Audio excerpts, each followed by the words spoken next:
আসসালামু আলাইকুম। আশা করি সবাই আল্লাহর অশেষ রহমতে অনেক অনেক ভালো আছেন। তো আমার পেছনে দেখতে পাচ্ছেন আল্লাহর ঘর মসজিদ। গতকাল আসছিলাম আসরের নামাজ পড়তে, আসরের নামাজ জামাতের সাথে পড়ে মসজিদ থেকে বের হলাম, দেন এখন বাসায় যাচ্ছি। ওই যে দূরে যেই নতুন ফ্ল্যাটটা দেখতে পাচ্ছেন ওইটাই হচ্ছে আমাদের বাসা। অলমোস্ট 1 মাস হইলো নতুন ভাড়া নিয়েছি। আর এই যে এটা হচ্ছে আমাদের বাসায় যাওয়ার রাস্তা। এই এলাকাটা আমার কাছে বেশ মোটামুটি ভালোই লাগে, একদম গ্রামের মতো একটা ফিল পাওয়া যায়। আজকের ওয়েদারটা একদমই ভিন্ন, আকাশে মেঘলা মেঘলা ভাব, একটু পরে মনে হচ্ছে বৃষ্টি হবে। রাতেও বৃষ্টি হয়েছে, সকালেও বৃষ্টি হয়েছে, আর একটু পরে মনে হচ্ছে আবার বৃষ্টি নামবে। হাঁটতে হাঁটতে একদম বাসার পিছনে চলে এসেছি। এখানে কিছু ড্রাগন গাছ আর কিছু পুঁইশাক আর বিলাতি ধনিয়া পাতা লাগানো হয়েছে, এগুলো দেখতে। এখানে আমি বালতির মধ্যে বিলাতি ধনিয়া পাতা আর ড্রাগন গাছ লাগিয়েছি। এখন দেখতে যাচ্ছি, দেখি বালতিতে পানি জমে আছে কিনা, কারণ বালতিতে বেশি পানি জমে গেলে গাছগুলোর গোড়া সহ শিকড়গুলো সব পচে যাবে। গাছের গোড়াতে বেশি পানি জমতে দেওয়া যাবে না। তো গাইজ দেখেন আমার শখের ড্রাগন গাছগুলো। এখানে ড্রাগন গাছ ছিল শুধু একটা, সর্বপ্রথম যখন লাগাইছিলাম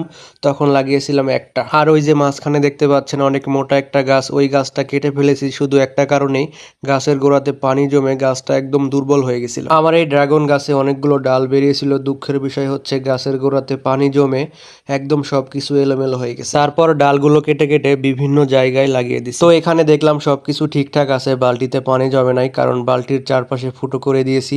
এখন আর বালতিতে পানি জমতে পারবে না। ভিডিওটা এখানেই শেষ করছি, ধন্যবাদ সবাইকে।